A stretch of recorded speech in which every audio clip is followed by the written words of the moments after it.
Life can conceive of no spectacle better calculated to lead the mind to serious reflections than that of an aged person, who has misspent a long life, and who, when standing near the end of life's journey, looks down the long vista of his years, only to recall opportunities unimproved.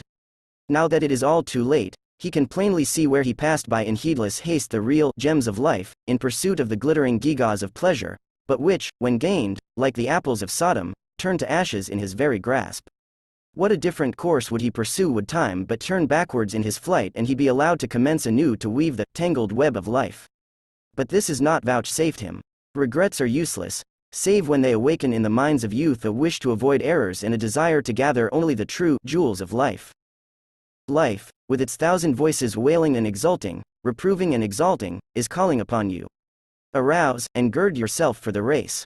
Up and onward, and waking, be awake to sleep no more. Not alone by its ultimate destiny, but by its immediate obligations, uses, enjoyment, and advantages, must be estimated the infinite and untold value of life. It is a great mission on which you are sent. It is the choicest gift in the bounty of heaven committed to your wise and diligent keeping, and is associated with countless benefits and priceless boons which heaven alone has power to bestow. But, alas, its possibilities for woe are equal to those of weal. It is a crowning triumph or a disastrous defeat, garlands or chains, a prison or a prize. We need the eloquence of Ulysses to plead in our behalf, the arrows of Hercules to do battle on our side. It is of the utmost importance to you to make the journey of life a successful one. To do so you must begin with right ideas. If you are mistaken in your present estimates, it is best to be undeceived at the first, even though it cast a shadow on your brow. It is true that life is not mean, but it is grand. It is also a real and earnest thing. It has homely details, painful passages, and a crown of care for every brow. We seek to inspire you with a wish and a will to meet it with a brave spirit. We seek to point you to its nobler meanings and its higher results. The tinsel with which your imagination has invested it will all fall off of itself so soon as you have fairly entered on its experience. So we say to you, take up life's duties now, learn something of what life is before you take upon yourself its great responsibilities. Great destinies lie shrouded in your swiftly passing hours. Great responsibilities stand in the passages of everyday life. Great dangers lie hidden in the bypaths of life's great highway. Great uncertainty hangs over your future history. God has given you existence, with full power and opportunity to improve it and be happy. He has given you equal power to despise the gift and be wretched, which you will do as the great problem to be solved by your choice and conduct. Your bliss or misery in two worlds hangs pivoted in the balance. With God and a wish to do right in human life, it becomes essentially a noble and beautiful thing. Every youth should form at the outset of his career the solemn purpose to make the most and the best of the powers which God has given him, and to turn to the best possible account every outward advantage within his reach. This purpose must carry with it the assent of the reason, the approval of the conscience, the sober judgment of the intellect. It should thus embody within itself whatever is vehement in desire, inspiring in hope, thrilling in enthusiasm, and intense in desperate resolve. To live a life with such a purpose is a peerless privilege, no matter at what cost of transient pain or unremitting toil. It is a thing above professions, callings, and creeds. It is a thing which brings to its nourishment all good, and appropriates to its development of power all evil. It is the greatest and best thing under the whole heavens. Place cannot enhance its honor, wealth cannot add to its value. Its course lies through true manhood and womanhood, through true fatherhood and motherhood, through true friendship and relationship of all legitimate kinds, of all natural sorts whatever. It lies through sorrow and pain and poverty and all earthly discipline. It lies through unswerving trust in God and man. It lies through patient and self-denying heroism. It lies through all heaven-prescribed and conscientious duty, and it leads as straight to heaven's brightest gate as the path of a sunbeam leads to the bosom of a flower. Many of you today are just starting on the duties of active life. The volume of the future lies unopened before you. Its covers are illuminated by the pictures of fancy, and its edges are gleaming with the golden tints of hope. Vainly you strive to loosen its wondrous clasp. 'Tis a task which none but the hand of time can accomplish. Life is before you, not earthly life alone, but life, a thread running interminably through the warp of eternity. It is a sweet as well as a great and wondrous thing. Man may make life what he pleases and give it as much worth, both for himself and others, as he has energy for. The journey is a laborious one, and you must not expect to find the road all smooth. And whether rich or poor, high or low, you will be disappointed if you build on any other foundation. Take life like a man. Take it just as though it was as it is, an earnest, vital, essential affair. Take it just as though you personally were born to the task of performing a merry part in it, as though the world had waited for your coming. Live for something, and for something worthy of life and its capabilities and opportunities, for noble deeds and achievements. Every man and every woman has his or her assignments in the duties and responsibilities of daily life.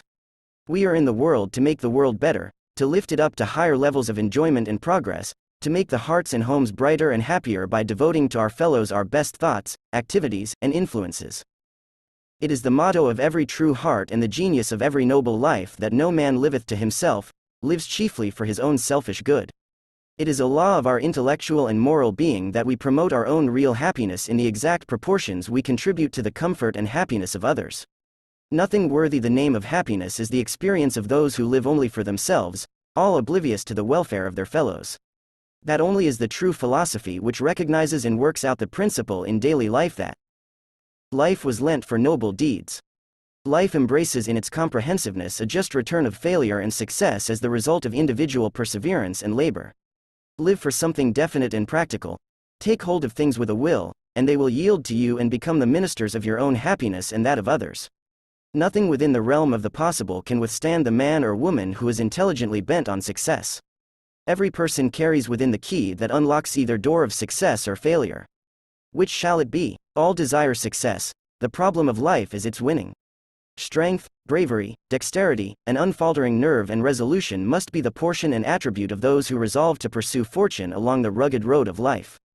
Their path will often lie amid rocks and crags, and not on lawns and among lilies. A great action is always preceded by a great purpose. History and daily life are full of examples to show us that the measure of human achievements has always been proportional to the amount of human daring and doing. Deal with questions and facts of life as they really are. What can be done, and is worth doing, do with dispatch. What cannot be done, or would be worthless when done, leave for the idlers and dreamers along life's highway. Life often presents us with a choice of evils instead of good, and if anyone would get through life honorably and peacefully, he must learn to bear as well as forbear, to hold the temper in subjection to the judgment, and to practice self-denial in small as well as great things. Human life is a watchtower. It is the clear purpose of God that everyone, the young especially, should take their stand on this tower, to look, listen, learn, wherever they go and wherever they tarry.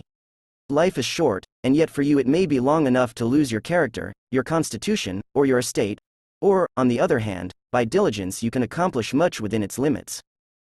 If the sculptor's chisel can make impressions on marble in a few hours which distant eyes shall read and admire, if the man of genius can create work in life that shall speak the triumph of mind 1,000 years hence, then may true men and women, alive to the duty and obligations of existence, do infinitely more. Working on human hearts and destinies, it is their prerogative to do imperishable work, to build within life's fleeting hours monuments that shall last forever. If such grand possibilities lie within the reach of our personal actions in the world, how important that we live for something every hour of our existence, and for something that is harmonious with the dignity of our present being and the grandeur of our future destiny.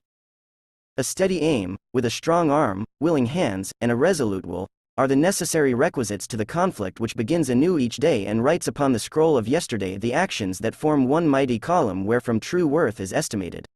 One day's work left undone causes a break in the great chain that years of toil may not be able to repair. Yesterday was ours, but it is gone. Today is all we possess, for tomorrow we may never see. Therefore, in the golden hour of the present the seeds are planted whereby the harvest for good or evil is to be reaped. To endure with cheerfulness, hoping for little, asking for much, is, perhaps, the true plan. Decide at once upon a noble purpose, then take it up bravely, bear it off joyfully, lay it down triumphantly. Be industrious, be frugal, be honest, deal with kindness with all who come in your way, and if you do not prosper as rapidly as you would wish, depend upon it you will be happy. The web of life is drawn into the loom for us, but we weave it ourselves. We throw our own shuttle and work our own treadle. The warp is given us, but the woof we furnish, find our own materials, and color and figure it to suit ourselves. Every man is the architect of his own house, his own temple of fame. If he builds one great, glorious, and honorable, the merit and the bliss are his. If he rears a polluted, unsightly, vice-haunted den, to himself the shame and misery belongs. Life is often but a bitter struggle from first to last, with many who wear smiling faces and are ever ready with a cheerful word, when there is scarcely a shred left of the hopes and opportunities which for years promised happiness and content. But it is human still to strive and yearn and grope for some unknown good that shall send all unrest and troubles to the winds and settle down over one's life with a halo of peace and satisfaction. The rainbow of hope is always visible in the future. Life is like a winding lane. On either side bright flowers and tempting fruits, which we scarcely pause to admire or taste, so eager are we to pass to an opening in the distance, which we imagine will be more beautiful, but, alas, we find we have only hastened by these tempting scenes to arrive at a desert waste. We creep into childhood, bound into youth, sober into manhood, and totter into old age. But through all let us so live that when in the evening of life the golden clouds rest sweetly and invitingly upon the golden mountains, and the light of heaven streams down through the gathering mists of death, we may have a peaceful and joyous entrance into that world of blessedness, where the great riddle of life, whose meaning we can only guess at here below, will be unfolded to us in the quick consciousness of a soul redeemed and purified.